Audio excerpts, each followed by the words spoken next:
Forget single-use straws and plastic bags. There's a much bigger problem wreaking havoc on Mother Nature. It's war. The Pentagon's wars, to be exact.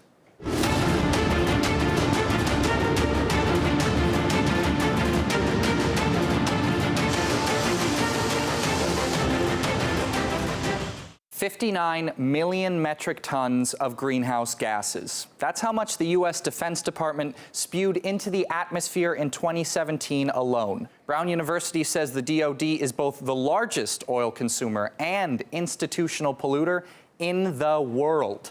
There are entire countries that don't emit as many fumes: Portugal, Finland, and Sweden, to name a few. How is that possible? Well, the U.S. military does have a presence in over 150 countries. Its 560,000 buildings worldwide make up 40% of its greenhouse emissions. The rest is from military operations, which in 2016 used up 86 million barrels of fuel. That's in Afghanistan, Pakistan, Syria, you get the picture. And it's not like Americans aren't electing people who understand war's environmental impact. The Department of Defense must do more than simply acknowledge or take piecemeal action to address climate change, while it increasingly threatens and harms our military's infrastructure and operations. Even the Pentagon itself says it's worried about climate change.